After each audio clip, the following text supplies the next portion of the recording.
C'est avec un grand enthousiasme, cher public, que nous vous retrouvons encore en ces lieux dans notre troisième jour de la dite conférence de Purité, dont nous passons de bons moments de l'enseignement, dont le Seigneur nous aiguise et nous transforme.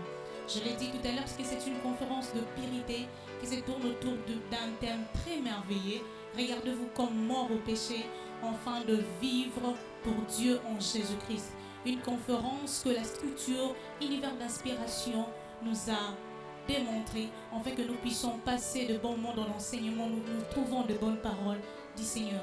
Alors, cher public, je vous l'ai dit tout à l'heure que nous avions passé le premier jour avec un homme de Dieu merveilleux, le berger Silas Mbaku, et le deuxième jour avec un pasteur, le pasteur Alex, qui est un bon formateur de jeunes. Il nous a parlé de bonnes choses, il nous a très bien enseigné. Et aujourd'hui, nous serons avec un homme de Dieu très merveilleux. Je vous l'ai dit que c'est un homme de Dieu très merveilleux. C'est un formateur de jeunes, un écrivain. C'est un écrivain, un coordonnateur dans une structure Agneau de Dieu. Mais avant tout, nous vous demandons de bien nous suivre. Nous vous demandons de partout où vous êtes, de se connecter enfin, de ne pas rater un moment dans cette activité. Avant, nous serons avec un homme de Dieu. Il s'appelle le berger David Mboukaï. Je l'ai dit que c'est un homme de Dieu merveilleux. C'est un homme de Dieu très très merveilleux, un écrivain, un berger d'une structure Agneau de Dieu. Il sera là, il nous parlera d'un très bon sous-thème. Ne vous inquiétez pas, il nous parlera d'un sous-thème. Ne savez-vous pas que vos corps sont le temple du Seigneur? Ne savez-vous pas que vos corps sont le temple du Saint-Esprit? Je suis dans ces plateaux avec lui. Bonjour papa. Bonjour ma sœur. Comment allez-vous? Dieu fait grâce et vous? Nous sommes très ravis de vous retrouver dans ces plateaux. Le plaisir est partagé. Et nous savons que le Seigneur nous parlera au travers de vous. Alors nous vous laissons parce que nous savons que vous nous avez apporté une bonne parole où nous serons très bien instruites cet après-midi. Merci. Gloire à Dieu. Je bénis fortement le Seigneur pour ses privilèges de porter sa parole midi. Je remercie les Silas Mbaku pour l'invitation. Je me rappelle encore très bien, les coulisses en fait de cette conférence datent de très longtemps, et nous voici arrivés à ce jour et je bénis vraiment le Seigneur. Alors j'ai déjà été présenté, je suis l'homme de Dieu, David Mboukaï, serviteur de Dieu au centre missionnaire La Philadelphie, extension d'Elemba, cité de David. Alors sans plus tarder, je vais vous inviter à prier avec moi pendant un moment, après quoi nous allons partager la parole du Seigneur. Éternel, nous te rendons grâce. La Bible dit dans ta parole, dans le livre de Jérémie chapitre 23 au verset 23, que tu n'es pas qu'un Dieu de près, tu es aussi un Dieu de loin. Je crois, Seigneur, que tu es sur le point de parler à une personne qui n'est pas avec moi physiquement en ces lieux, qui est peut-être loin dans un bureau, dans sa maison, je ne sais pas moi, mais je prie au nom de Jésus que ta puissance touche tous ceux qui sont connectés au nom de Jésus-Christ. Amen. Que le Seigneur soit béni. Sans plus tarder, je vous invite à ouvrir vos Bibles. Je suis dans 1 Corinthiens chapitre 6. Nous commençons à partir du 13e verset. La parole du Seigneur déclare ce qui suit.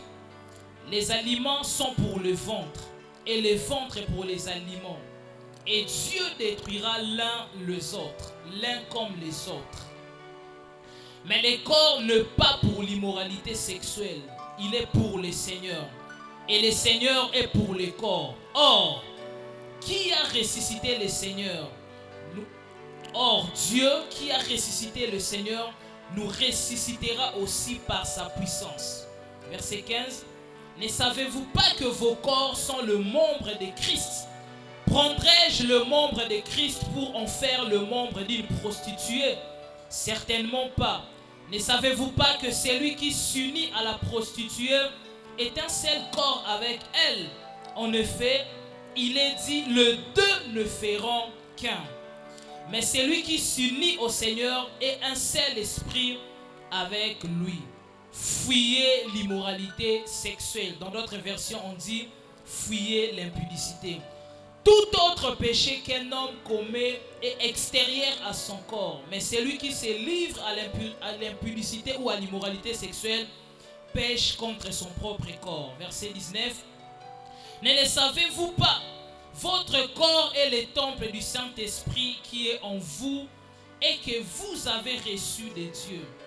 Vous ne vous appartenez pas à vous-même, car vous avez été rachetés à un grand prix.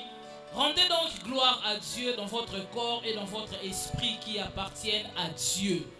Alors nous venons de lire le livre de 1 Corinthiens, l'épître des Corinthiens, au 6e chapitre, à partir du 12e verset, je pense 13e verset, jusqu'au 20e verset. Alors les sous-thèmes qui nous a été donné est beaucoup plus dans le verset 15, je pense. Je vais relire ça pour la meilleure compréhension. La Bible dit, ne savez-vous pas que vos corps sont le membre de Christ? C'est ça mon sous-thème. Alors avant de commencer, je rends grâce à Dieu pour le berger Silas et le pasteur Alex. Ils nous ont énormément bénis et aujourd'hui, je pense très bien que c'est juste un travail de complémentarité. Alors d'entrée de jeu, il nous a été demandé de parler sur ne savez-vous pas que vos membres sont le corps de Christ? Vos corps sont le membre de Christ. En fait, c'est une question.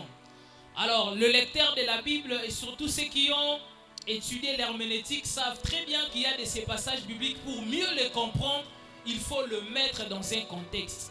Alors, j'ai essayé de méditer tout le chapitre 6 et j'ai senti que je n'étais pas vraiment dans le bain. Alors, il fallait faire un petit recul pour méditer aussi le chapitre 5 et c'est là que j'ai compris exactement de quoi il s'agit. Alors je suis au chapitre 5, 1 Corinthiens chapitre 5, où l'apôtre Paul est en train de reprocher à l'église de Corinthe au sujet de l'immoralité sexuelle. Les deux premiers versets du chapitre 5, l'apôtre Paul est en train de dire, il s'étonne du fait qu'à l'église de Corinthe, il trouve une immoralité sexuelle qu'on ne trouve même pas chez les païens.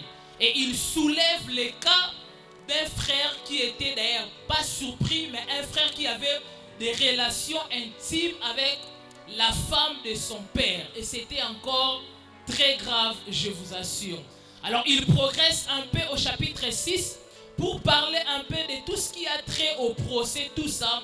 Mais lorsque nous arrivons au verset 9 du chapitre 6, l'apôtre Paul revient encore sur les sujets relatifs à l'immoralité sexuelle et il donne quelques exhortations et quelques recommandations. Et j'aimerais nous dire ceci, qu'à l'église de Corinthe, en fait l'église de Corinthe c'était une église caractérisée par une forte immoralité sexuelle. Berger Silas, j'ai essayé un peu de faire de recherche et je suis très étonné de voir l'apôtre Paul au verset, je pense 16, dire que celui qui s'attache à une prostituée devient une seul corps. Et je me dis, le mot prostituée, la mention prostituée est venue faire quoi ici? C'est alors qu'après mes recherches, je me suis rendu compte que à l'église de Corinthe, il y avait il y avait une affaire de 1000 prostituées sacrées qui vivaient dans une ville qu'on appelait Acro-Corinthe. Et cette ville-là, actuellement, c'est une ville moderne de la ville de Corinthe. Donc c'était une ville où il y avait un grand nombre de prostituées. Et voir l'apôtre Paul reprocher de cette manière l'église de Corinthe, ça sous-entend que l'impudicité de l'église de Corinthe avait atteint un niveau où le bien-aimé de l'église de Corinthe s'unissait même avec des prostituées. Vous imaginez les enfants de Dieu, au lieu de tomber même 2 fois, 3 fois, ils ont dépassé les bornes jusqu'au point de coucher avec le prostitué. Et je pense même que c'est la raison qui a motivé l'apôtre Paul de dire que vous avez une impudicité qu'on ne trouve même pas chez les païens. Donc une impudicité très exagérée. Et lorsque vous arrivez au verset 9, il y a comme une répétition d'une question que j'ai vue. Ne savez-vous pas? Ne savez-vous pas que les justes n'hériteront pas le royaume des cieux? Ne savez-vous pas que vos corps sont le membre de Christ? Ne savez-vous pas que votre corps est le temple du Saint-Esprit? Il y a encore une répétition de ne savez-vous pas. Et cela nous fait penser à une chose très importante, que c'était une église ignorante, c'était une église inconsciente. Et c'est alors que l'apôtre Paul va rappeler une notion importante de l'église. Parce que parmi les images de l'église que l'apôtre Paul nous présente dans les épîtres, il présente l'église comme le corps. C'est alors qu'il va rappeler que vous, tel que vous êtes là, vous êtes le corps du Christ. Et plus loin, il est en train d'insister sur le fait que les aliments sont pour le ventre et le corps est pour le Seigneur. Et il va plus loin même pour dire que celui qui détruit le corps du Seigneur, le Seigneur le détruira. En fait, pourquoi il met beaucoup plus l'accent sur le corps? Parce qu'il s'agit de l'impudicité. Et l'impudicité, c'est un péché qui pousse à un homme, à une femme de pécher contre son propre corps. D'où la nécessité de rappeler l'image de l'église comme étant le corps. Alors voilà, je voulais vous mettre un peu dans les contextes avant de voler un peu. Donc vous comprenez déjà que c'était une église où il y avait l'impudicité et l'apôtre Paul devrait le rappeler que tel que vous êtes là, vous êtes en train de pécher contre le corps du Seigneur. Il a fait mention du corps, mais il n'a pas fait mention de la tête de manière expresse parce que la présence de Christ dans le verset, c'est déjà la présence du corps. Et j'aimerais parler à un chrétien, j'aimerais parler à une personne, j'aimerais te rappeler cette vérité importante que lorsqu'on est enfant de Dieu, l'une des images qui sont attachées à nous en tant qu'Église, c'est que nous sommes les corps et nos membres sont le membre de Christ. Alors, je vais essayer un peu d'être un peu scientifique. J'avance progressivement, je sais là où je vais chuter. Et j'ai fait quelques recherches, je me suis rendu compte que l'élément du corps humain, en fait l'élément ou la partie qui fait fonctionner les membres, ce ne sont pas les membres mais c'est le cerveau. C'est la tête. Donc les membres ne peuvent pas fonctionner sans la direction de la tête. Donc la tête, précisément le cerveau, remplit souvent deux fonctions. Il y a ce qu'on appelle les informations. J'ai même découvert que la partie du cerveau qui fait fonctionner tout le membre s'appelle le cervelet. Et qu'est-ce qui se passe? Le cerveau, la tête, donne des informations aux membres et les membres fonctionnent. Mais aussi, c'est en fait le cerveau qui fait bouger les membres. Ainsi, si dans ma tête, mon cerveau décide de me faire déplacer, mes pieds, en fait, vont se déplacer. Ça signifie quoi? Que les membres n'ont pas le droit d'effectuer les mouvements sans le consentement de la tête. Les membres ne peuvent pas poser des actes sans être en concert, en fait, avec la tête. Et bien aimé, qu'est-ce que je voulais dire par là? Jésus-Christ est la tête.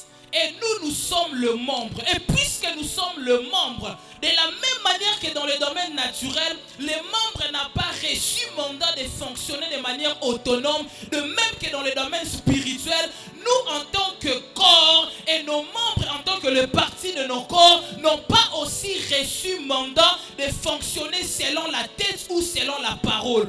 Ainsi, si la parole ne communique pas au pied l'information de bouger, les pieds ne peuvent pas bouger. Ainsi, si la tête qui est Jésus, la parole, ne communique pas à ta bouche l'autorisation d'insulter à la lumière de la parole, vous ne pouvez pas insulter. Pourquoi? Parce que nous sommes les corps, nous sommes le membre et nous dépendons de la tête. Est-ce que je parle à quelqu'un?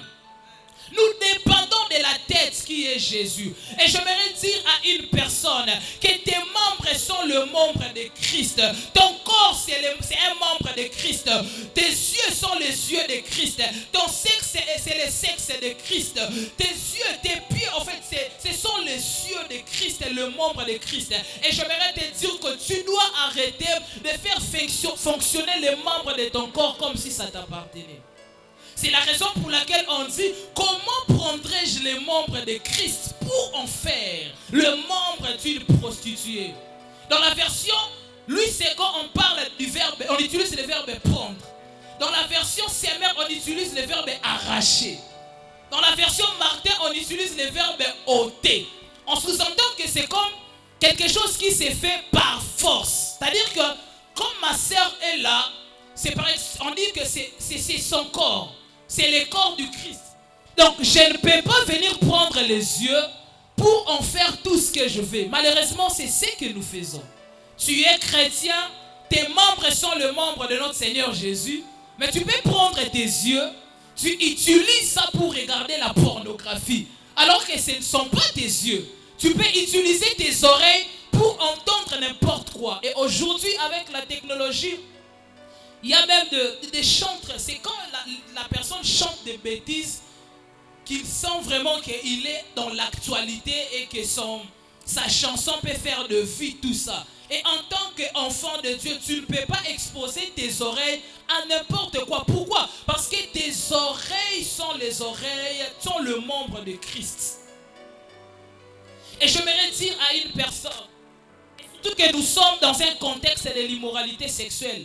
Et si nous devons être d'accord que les corps bougent en fonction des informations qu'ils reçoivent de la tête n'a jamais, qui est Jésus, donné à nos sexes ou à nos membres une information qu'on appelle impudicité. Si vous checkez bien dans la parole, puisque les membres doivent fonctionner selon la tête, parce que c'est la tête qui donne les informations aux membres. C'est-à-dire, si ma tête me donne l'information, quitte l'église et rentre à la maison, qu'est-ce que je vais faire? Je vais utiliser mes pieds pour quitter. Pourquoi? Parce que mes pieds ont reçu les oh mon Dieu. C'est ainsi que l'apôtre Paul pouvait dire, si je vis, en fait ce n'est plus moi qui vis, mais c'est la tête qui vit en moi. C'est Christ qui vit en moi. Alors si ma tête me donne l'information, David quitte l'église et rentre, qu'est-ce que je vais faire? Il suffit seulement de prendre mes pieds. Pourquoi? Mes pieds ne font qu'exécuter ce que les informations reçues au niveau de la tête. Et j'aimerais nous dire que les informations que nous recevons de Christ sont pures, ne sont jamais impurs, ne sont qu'en contact ou en conformité avec la parole de Dieu.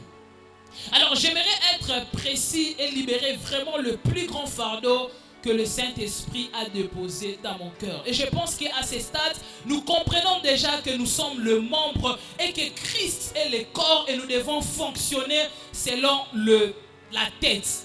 Et nous sommes dans un contexte où on parle de l'impudicité, dans un contexte où on parle de l'impureté. Et bien aimé, en droit, il y a ce qu'on appelle la réglementation. C'est-à-dire, c'est le fait de réglementer, d'établir les règles par rapport à un domaine précis. Ainsi, on peut parler de la réglementation en matière financière, on peut parler de la réglementation en matière administrative. Et je vais nous dire, puisque nous sommes dans un contexte de membres et en matière de la pureté, il existe aussi la réglementation biblique au niveau du sexe. C'est-à-dire un ensemble de règles que Dieu a fixées par rapport à nos membres qu'on appelle le sexe. Et il y en a deux. La première règle dit ceci: pas de sexe avant le mariage. Et la deuxième règle dit ceci: pas de sexe en dehors du mariage. En fait, lorsque je dis pas de sexe avant le mariage, j'ai fait en fait allusion à la sexualité avant le mariage. Et lorsque je dis pas de sexe dans le mariage, je fais en fait allusion à une vie de sexualité en dehors du mariage. C'est-à-dire, ça c'est beaucoup plus pour les cas de mariés. Et dans la première règle, on peut parler de la fornication. Et dans la deuxième règle, on peut parler de l'adultère. Je me dis, personne qui m'écoute, que nos membres sont le membre de Christ. Et j'insiste sur un membre qu'on appelle le sexe, pour dire que le maître, le propriétaire de ces membres, de ton sexe, a fixé deux règles. Première règle, tu ne dois pas connaître la sexualité en dehors du mariage. Et si vous êtes marié, la parole ne vous permet aussi pas d'avoir une vie sexuelle en dehors du mariage ou en dehors en fait ou d'avoir de relations avec une personne autre que votre partenaire. Et malheureusement aujourd'hui, le péché sexuel est en train de faire ravage même dans le milieu chrétien. Et j'aimerais insister sur ça, puisque je suis en train de parler que ne savez-vous pas que vos membres, dans le membre là, remplace seulement les sexes. Ne sais-tu pas que ton sexe, c'est le membre de notre Seigneur Jésus? Oui, je sais que tu diras, oh Jésus est esprit. Non, oui, je n'en disconviens pas. Il est esprit, mais il est celui qui gouverne nos corps. Il est le Seigneur de nos corps. Et puisqu'il est le Seigneur de nos corps, il doit avoir l'autorité et le pouvoir sur toutes les parties de nos corps. Bien-aimé, quel est l'état de ta pureté sexuelle? Toi qui m'écoutes, toi qui m'entends en ce midi, quel est l'état de ta pureté sexuelle? Et dans ce contexte, il s'agit de l'immoralité sexuelle. Oui, nous sommes dans une conférence virtuelle de la pureté. Je te pose la question, comment tu gères ton sexe? Est-ce que tu gères ton sexe selon tes pulsions ou selon la parole de Dieu? Et j'aimerais partager avec vous en ces jours 3 catégories de péchés sexuels. Mon plus grand fardeau, ce n'était pas de vous expliquer l'église de Corinthe, toutes ces choses. Là, c'était juste pour avoir une très bonne introduction. Mais mon plus grand fardeau, c'est de t'amener à une vie de pureté sexuelle. Et je te pose la question, quel est l'état de ta pureté sexuelle? Est-ce que tu es en train de vivre dans l'abstinence? Est-ce que tu es en train de te contenir? Ou tu es en train de mener une vie sexuelle très désordonnée? Et j'aimerais partager 3 catégories de péchés sexuels. Les péchés sexuels, bien aimés, quand nous parlons de membres, nous devons savoir qu'il y a plusieurs membres. Il y a des péchés qui touchent à la bouche. Il y a des péchés qui touchent aux oreilles. Il y a des péchés qui touchent même aux pieds. Exemple, les péchés qui touchent aux oreilles. En fait, le fait de s'exposer à des discours malsains. Là, tu es en train de faire pécher les membres de Christ, ses oreilles. Lorsque tu es en train de vivre dans les mensonges, dans la calomnie, sache-le que tu es en train de commettre le péché. Tu es en train de faire pécher un membre de Christ qu'on appelle la bouche. Mais aujourd'hui, je vais m'appesantir sur le sexe parce que le sexe fait partie aussi de membres que nous avons, le membre de Christ. Et quand je parle de péché sexuel, en fait, je fais allusion à toutes sortes de péchés, à toute forme de péché qui engage notre sexe.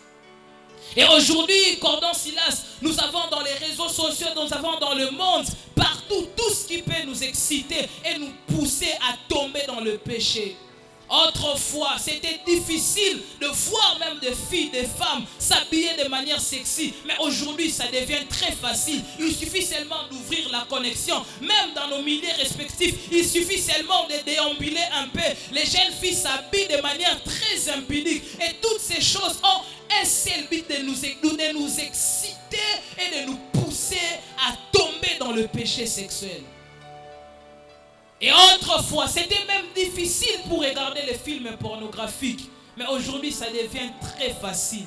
Ça devient très facile. Partout, il y a des gens qui s'exposent n'importe quel comment. Et bien aimé, si vous ne décidez pas de vivre dans la pureté sexuelle, j'aimerais vous rassurer que vous risquerez d'abandonner le Seigneur. Vous risquerez de vous plonger dans une vie impure et vous allez rater plusieurs choses que le Seigneur a prévues pour votre vie. Et il existe 3 catégories de péchés sexuels. Et j'aimerais que tu me captes, que tu me donnes ton attention parce que c'est le fardeau, c'est le cœur de mon message de ces jours. Et la première catégorie de péché sexuel, c'est ce que j'appelle les impudicités ou l'impudicité. L'impudicité, en fait, c'est quoi? C'est quand c'est un péché sexuel qui engage, si je peux dire, les rapports sexuels. C'est-à-dire que dans les impudicités, il y a la pénétration. Dans les impudicités, c'est quand vraiment vous couchez avec une personne. C'est quand vous tombez dans le péché. C'est quand vraiment vous forniquez avec une personne. L'impudicité engage la pénétration. L'impudicité engage la présence du rapport sexuel. Et à chaque fois que vous tombez avec un homme qui n'est pas votre homme, avec une personne avant le mariage ou en dehors du mariage, sachez-le qu'en fait c'est ça l'impudicité. Dans les impudicités, en fait, nous avons des péchés sexuels comme des insectes. Nous avons des péchés sexuels comme des adultères. Tout ça, tout ce qui engage la pénétration, tout ce qui engage les rapports sexuels, en fait, c'est aussi un péché sexuel parce que ça engage notre sexualité. Et malheureusement, aujourd'hui, plusieurs personnes sont dans ça, sont dans le péché sexuel. Autrefois, il y a des gens qui vivaient dans la pureté, avec beaucoup de limites, mais tu es dans l'impudicité. Et bien aimé dans le Seigneur, j'aimerais te dire que si tu es dans ces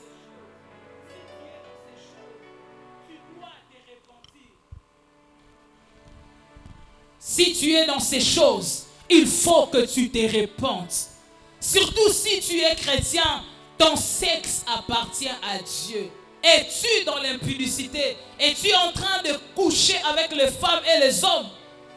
Et j'aimerais dire à une personne comme je le sens dans mon cœur, il est possible d'être jeune. Il est possible de vivre avec Jésus sans vivre avec l'impudicité. Oui, je vois encore dans la Bible un jeune homme appelé Joseph. Joseph ne connaissait pas Jésus. Joseph n'avait pas à sa disposition l'œuvre de la croix. Joseph n'avait pas à sa disposition le Saint-Esprit. Joseph n'avait pas à sa disposition la Bible comme à notre époque. Mais il pouvait dire non à l'impudicité. Si Joseph pouvait dire non à l'impudicité face à la femme de Potiphar, j'aimerais dire surtout à un chrétien, à une chrétienne qui m'entend en ces jours, que nous avons la capacité. Pourquoi? La Bible dit, je puis tout par celui qui me fortifie. Oh berger, c'était trop fort. N'est-il pas écrit aussi que Dieu ne permettra pas que nous soyons tentés au-delà de nos forces? Pourquoi? Parce que devant chaque tentation, il disposera toujours une voie de sortie. Bien aimé, le secret pour vaincre l'impudicité,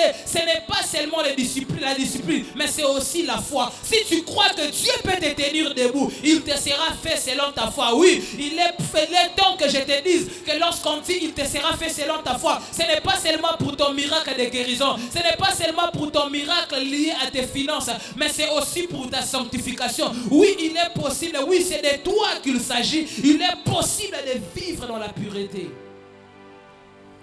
La première catégorie des péchés sexuels, c'est-à-dire des péchés qui engagent le sexe, c'est ce que j'appelle l'impudicité. Mais la deuxième catégorie, cette catégorie, berger, renferme beaucoup de chrétiens. C'est ce qu'on appelle les impuretés. La Bible dit dans Éphésiens chapitre 5, verset 3, la Bible en fait mention. On parle de toute espèce d'impureté. Et dans d'autres versions, on dit l'impureté dans toutes ses formes. En fait, c'est quoi les impuretés? C'est, ma soeur, si dans l'impudicité, c'est un péché sexuel qui engage ou qui inclut les rapports sexuels, dans les impuretés, il n'y a pas nécessairement la présence du rapport sexuel.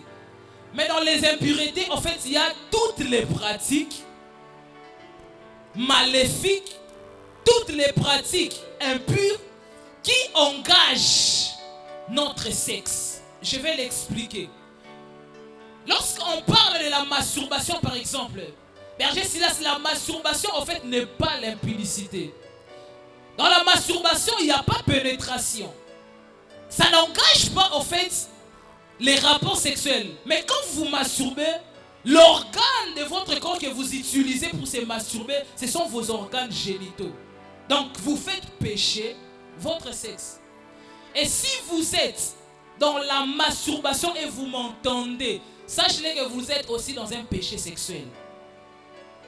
Oui, oh non, j'ai entendu de personnes que j'ai encadrées des fois me dire, sans avoir froid aux yeux, berger, je vais arriver là. Il y a aussi la pornographie. La pornographie fait pécher aussi notre sexe, qui est aussi le membre de Christ. Parce que quand vous vous exposez à la pornographie, en réalité, vous ne couchez pas avec quelqu'un. Mais vous êtes en train de vous satisfaire, non pas avec vos oreilles. Mais la pornographie engage votre sexe. Ça fait partie des impuretés. Les pensées impures font partie dans la liste des impuretés. Jésus comprenant cela. Et il a dit, l'impudicité, ce n'est pas seulement dans l'action. Mais quand vous regardez une femme avec une mauvaise intention, vous tombez. Oh, mais Jésus, comment? L'effet d'avoir constamment les pensées impures qui vous excitent. Parce qu'avant de tomber, les péchés, en fait, des fois, ça commence par la tête. Ça rentre aussi dans la liste des impuretés. Quel est l'état de vos pensées? Et ici, j'aimerais scandaliser une personne. D'ailleurs, je bénis Dieu parce que je ne suis pas devant une foule qui me donne des amens. Donc, je prêche des personnes que je ne vois pas. Amen ou pas amen, moi je vais parler. Et le Seigneur, le berger Silas, l'homme de Dieu, ils sont d'accord avec moi. Et ils vont même m'acclamer, même si vous ne m'acclamez pas. Il y a aussi ce qu'on appelle les caresses impures. Les flirts. Ma soeur, mon frère, quand tu flirtes avec un homme, tu sens du plaisir au niveau de tes pieds ou au niveau de ton sexe? Oui, il faut qu'on se le dise. Quand tu touches la poitrine d'une personne, d'une femme, tu es en train de toucher ton partenaire de manière impure. En fait, tu as du plaisir où? C'est l'estomac qui a du plaisir ou comment? Ou c'est le cœur qui a du plaisir? Non. Ne soyons pas des hypocrites. C'est le sexe qui ressent du plaisir. Et penses-tu que quand tu es en train de toucher quelqu'un comme ça de manière impure, tu penses que tu es en train de te sanctifier, non? Tu ne te sanctifies pas. Tu es en train de te rendre impur et tu es en train de faire pécher aussi ton sexe. C'est ainsi que nous disons, il y a une autre catégorie qu'on appelle les impuretés. Dans les impuretés, on ne couche pas. J'ai entendu, combien de fois j'ai entendu des sœurs, nous on fait tout, mais là-bas, on n'arrive pas. Hein? Des satongés spirituels. Ce sont des personnes que le diable a frappé, AVC spirituel. Ça dit que va fonctionner à Buenacete, mais ah Seigneur, il fonctionne seulement l'icolo. Ça dit que biso to betara l'icolo. Là-bas on ne fait pas. Pourquoi? Parce que le diable nous a amené à penser que non, l'impureté ou l'immoralité sexuelle, c'est seulement quand tu couches. C'est seulement quand il y a pénétration. Et bon, faisons tout, hein. Faisons tout, bizarrement, tout ça, faisons tout. Ma sœur, si tu es dans ces choses, je sais qu'il y a une voix qui te dit, même ça aussi, oui, même ça aussi. Pourquoi? Parce que quand tu le fais, tu n'as pas de plaisir derrière ta nique ici. C'est ton sexe qui ressent du plaisir. Et j'ai donc ce courage que ça rentre dans la catégorie des péchés sexuels. Si tu es dans les impuretés, si tu es dans l'impudicité, pornographie, masturbation, des pensées impures, des caresses impures, j'aimerais te dire que Jésus est en train de te dire à travers de son serviteur que ton corps et les membres, tes membres sont les membres de Christ et tu ne peux pas utiliser ton sexe pour le souiller. Oui, c'est ça. C'est une catégorie d'ailleurs qui renferme plusieurs chrétiens. Oh, nous faisons seulement ça. Nous faisons seulement ça. Nous faisons seulement ça. Ce sont ce qu'on appelle des impuretés. Toutes sortes des impuretés. Et le diable a vaincu le cœur de plusieurs pour développer comme une forme de forteresse. Est-ce que ça aussi? Est-ce que ça aussi? Est-ce que ça aussi? Est-ce que ça aussi? Et pourtant, ce sont des choses qui t'excitent. Et nous, on fait seulement un peu. Un jour, maman, Joël Kabassé a dit, je pense que c'était même le pasteur Marcelo, il a dit, oh, vous faites seulement un peu. Vous ressemblez à des personnes qui allument le feu, mais vous ne préparez pas. Et pourquoi vous allumez le feu? Oh, nous, on s'allume seulement un peu. Ah, beaucoup de personnes ont commencé seulement un peu. Le pasteur Ken l'a dit. Beaucoup de gens, comment ils sont tombés? C'était seulement un peu. Et il y a des barrières qui tombaient. Il y a des barrières qui tombaient. Il y a des barrières qui tombaient. Au lieu de commencer à chanter de gloire en gloire, de gloire en gloire, pour monter des dimensions spirituelles, toi maintenant tu commences à aller de gloire en gloire, comme un Diego Cao qui est en train de découvrir les embouchures. Et puis tu vas entrer dans un cycle de confession perpétuelle et tu perdras l'onction. Le frère... Ah Seigneur. Les frères là qu'on connaissait qui chantaient avec l'onction, il a perdu toute l'onction. Pourquoi? Parce qu'il est allé de gloire en gloire. Non pas dans la présence de Dieu, mais dans les impuretés, Et il arrivera un temps où dans les impuretés, là, tu vas épuiser toutes les matières. Et il te restera que les rapports sexuels. Et tu vas te rendre compte que ça ne reste que ça. Et j'aimerais chuter avec la troisième catégorie. Il y a les impudicités. Les impudicités engagent. Dans les impudicités, il y a vraiment les rapports. Dans les impuretés, on fait pécher en fait notre sexe. Mais il n'y a pas la présence du rapport. Mais il y a ce qu'on appelle troisième catégorie, la dissolution ou la débauche. La dissolution ou la débauche, en fait ça, c'est le plus haut niveau. Ici, c'est un niveau qu'on appelle des orgies. C'est-à-dire qu'une vie sexuelle désordonnée. Une vie sexuelle, parce que moi je pense que même les Corinthiens avaient atteint ce niveau. Lorsqu'on parle du fils prodigue, on n'a pas parlé de l'impureté. L'égard là, lui là, ce n'était pas l'impureté. L'égard là, lui, ce n'était pas l'impudicité. On a dit qu'il a dépensé l'argent dans la débauche. Parce que lui, vraiment, c'était une affaire de prostituée, une vie sexuelle très désordonnée. Quand on atteint le niveau de débauche et la dissolution, c'est une vie sexuelle. Hein?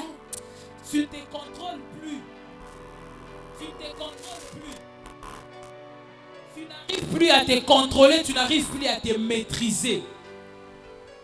Tu n'arrives plus à te maîtriser, tu n'arrives plus à te contrôler. Là, c'est une catégorie de personnes. Donc, ils couchent avec n'importe qui. Je connais une sœur qui est j'encadre. Elle est dans un processus de délivrance, bien sûr. Mais malgré le fait qu'elle est déjà engagée, mais elle est souvent surprise de tomber avec les gens. Elle ne comprend pas. C'est comme si elle a une mauvaise sémence. Il y a des personnes comme ça. Lui là, ce n'est pas une fois. Ce n'est pas deux fois. Ce n'est pas qu'il est où elle est au début. Mais c'est sa vie. Et malheureusement, il y a des chrétiens qui sont dans la débauche. Vous pouvez voir dans une église un frère dire que tu vois cette sœur-là que vous voyez, qui chante là à la chorale.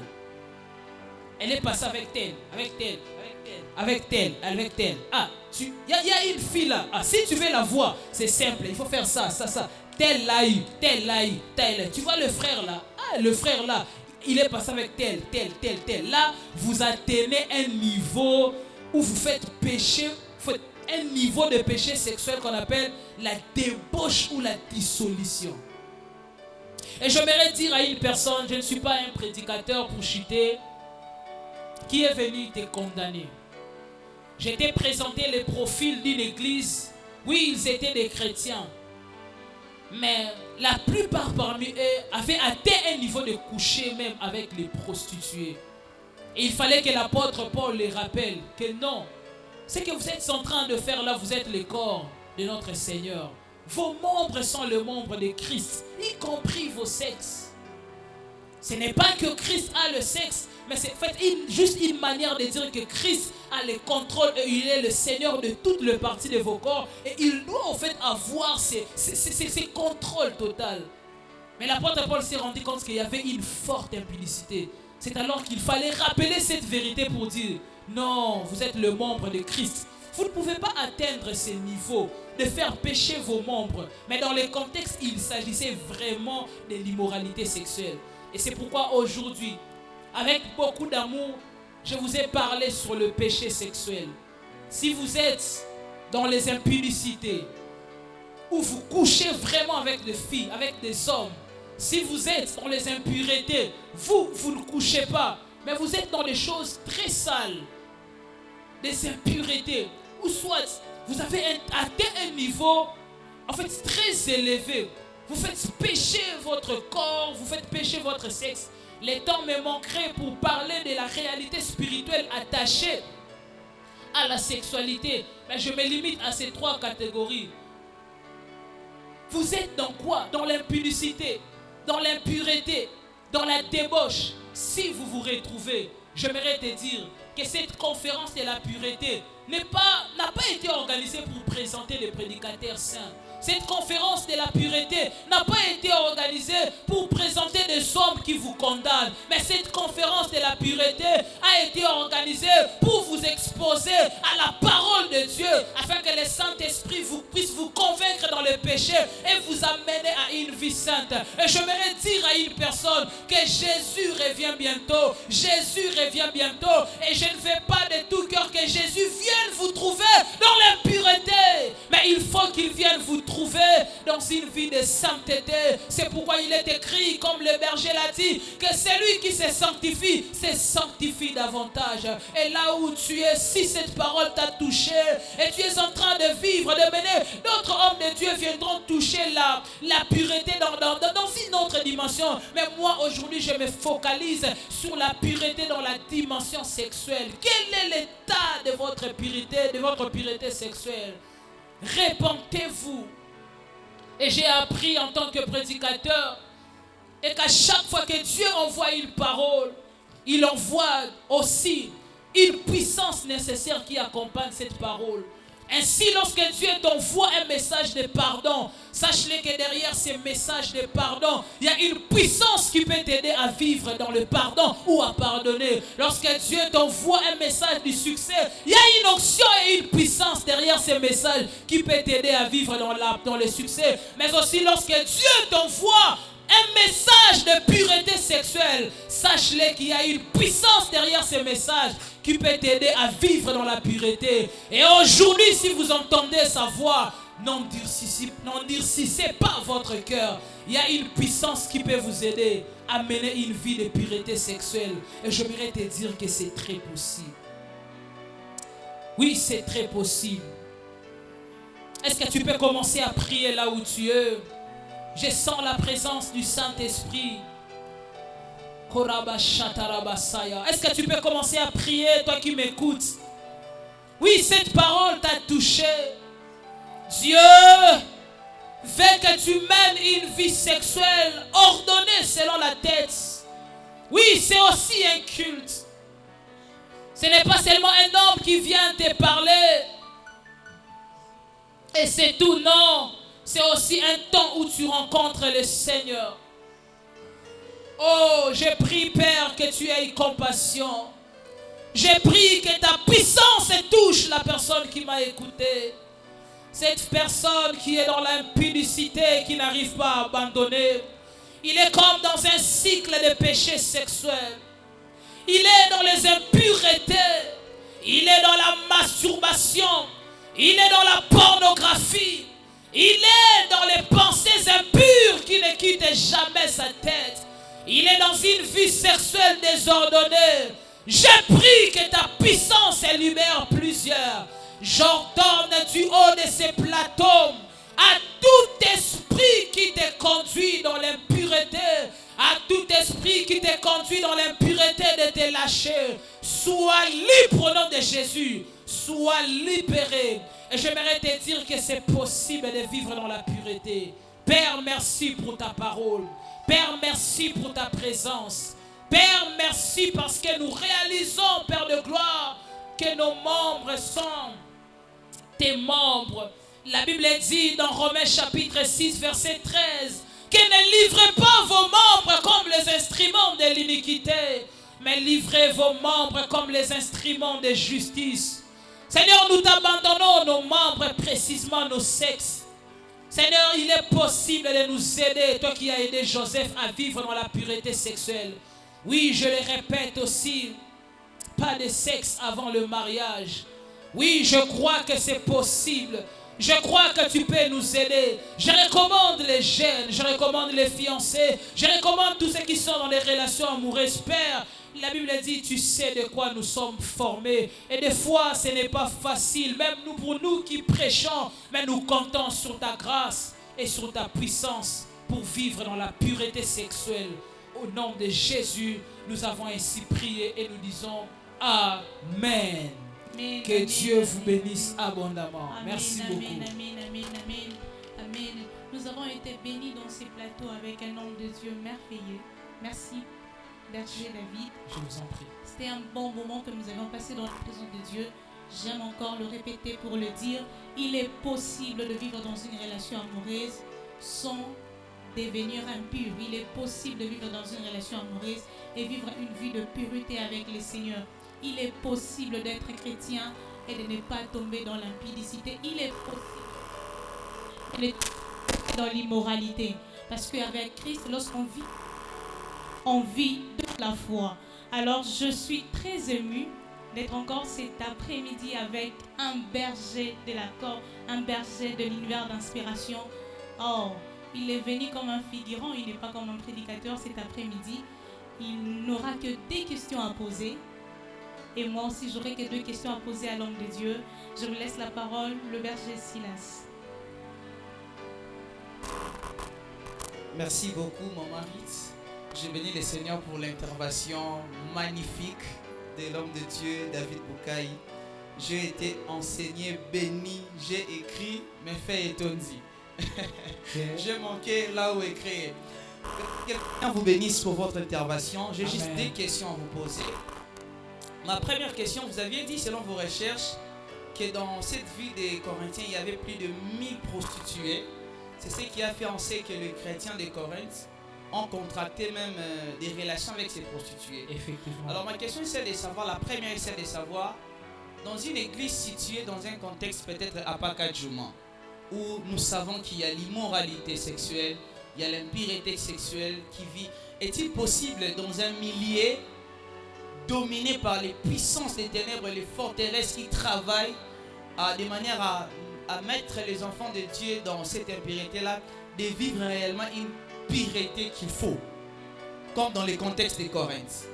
Ma deuxième question, vous avez dit quelque chose de très profond en disant que il est possible de rater plusieurs choses avec Dieu, que Dieu a prévu avec vous, si vous ne demeurez pas pire. Je les répète plutôt, vous avez dit, vous allez rater plusieurs choses que le Seigneur a prévues pour votre vie si vous continuez à demeurer dans les péchés sexuels.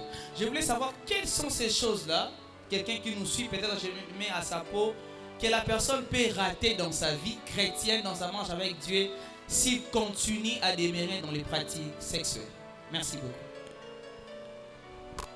Alors Robert, je vais répondre à ces deux questions Ok. directement. Je pensais que tu allais poser. Je voulais d'abord répondre.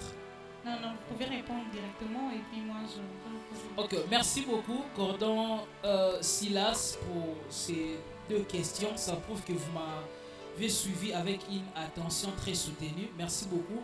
Alors, pour la première question, je pense que c'est beaucoup plus dans un contexte environnemental. Vous avez dit que dans cette église, qu'il y avait l'environnement était vraiment pollué et vous me demandez si c'est possible de vivre dans la pureté dans un milieu pollué par le péché, tout ça. Bon, je vais répondre selon que l'esprit a fait monter dans mon cœur pendant que vous étiez en train de dire. Pendant que vous étiez en train de lire vos questions, le Saint-Esprit, d'abord la réponse c'est possible. Mais j'aimerais vous répondre dans ces contextes en fait. Le Seigneur a déposé dans mon cœur cette pensée pour vous dire et dire à tous ceux qui nous suivent que déjà, puisqu'il s'agit d'un contexte environnemental, déjà le monde dans lequel nous vivons est pollué à un niveau très élevé. Là-bas, on fait même allusion à l'église de Corinthe, où il n'y avait que des prostituées. Mais quand je vous amène encore dans un autre contexte environnemental du monde, où il n'y a pas que des prostituées, mais il y a le diable lui-même. Et on dit qu'il est même le prince de ce monde. Il y a des démons partout. Mais j'aimerais vous dire qu'il existe des chrétiens qui vivent dans la pureté sexuelle. Et vous êtes quand même parmi. Vous êtes parmi. Ça prouve que c'est possible en fait. C'est vraiment très possible de vivre dans la pureté sexuelle.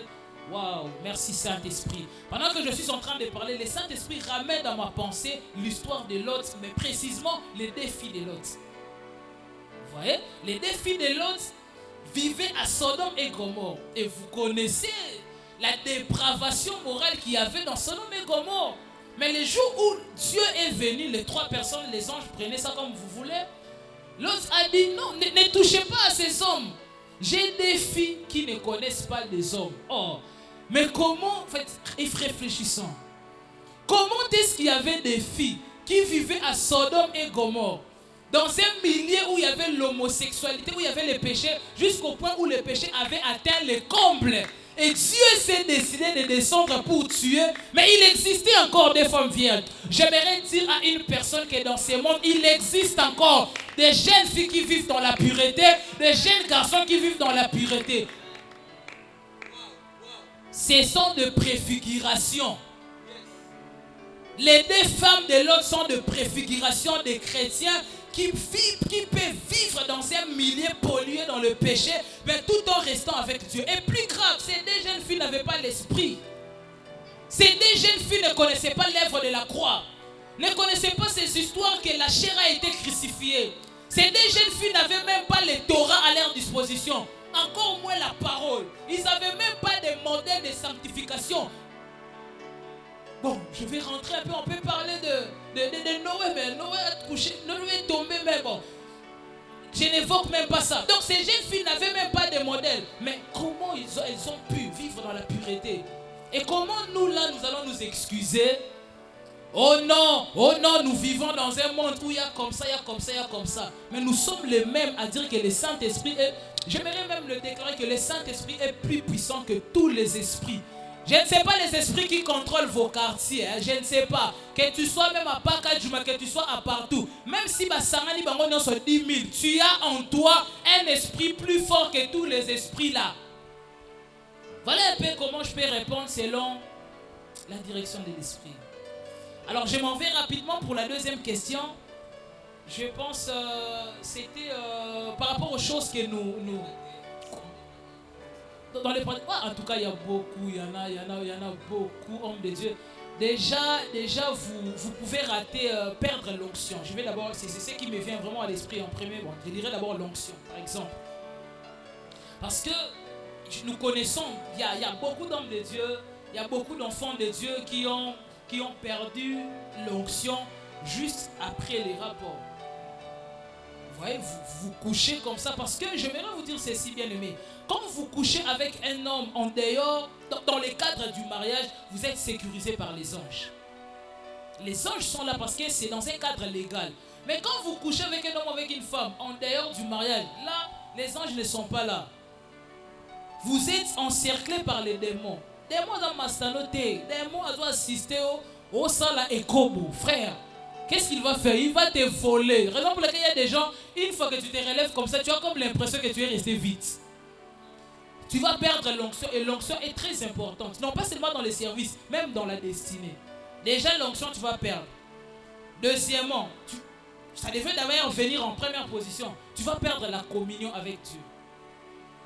La communion avec Dieu. Quand tu tombes comme ça, tu as un sentiment de culpabilité et c'est très compliqué. C'est très compliqué. Nous devons être d'accord que le péché sexuel ouvre la porte aux démons. Quand vous tombez dans le péché, vous invitez les démons dans votre vie et par conséquent, ces démons-là vont travailler contre vous. Ainsi, il y a même des opportunités qui ne vont pas venir. Pourquoi? Parce que il y a des présences maléfiques qui travaillent. En fait, il y a beaucoup de choses. J'étais même en train de suivre un homme de Dieu qui disait que lorsque la Bible dit que les deux deviendront une seule chair, on parlait en fait de la relation sexuelle. Vous voyez? Et puis c'était dans un contexte du mariage. Et il dit, j'avais beaucoup aimé bien qu'il avait un ton amusant. Il a dit, chaque relation sexuelle contractée, c'est un mariage. Et puis il rentre pour dire que quand vous couchez avec un homme, avec une femme, ce sont des mariages que vous êtes en train de consommer. Et puis vous reviendrez dans la présence de Dieu et dire, Seigneur, nabala, tu raté. Au bala déjà trop. Tout ça, tu ne te maries pas. Donc il y a en tout cas, berger, beaucoup de choses que l'on perd lorsque on se livre à la pratique sexuelle. Merci beaucoup. C'était quand même très très profond. Je crois, Papa Silas, que le verset d'Ami vous a très bien répondu. Alors Papa, moi je me mets dans la peau d'une sœur, d'un frère qui est à la maison, qui se questionne en ces moments en se disant, Papa David nous a parlé, il nous a parlé d'impurité et comment en fait être lorsque la personne est dans une relation amoureuse et tout ça.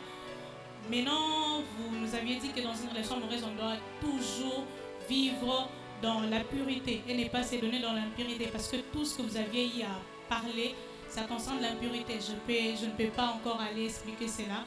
Alors, j'aimerais savoir, c'est là qui donne des bisous profonds.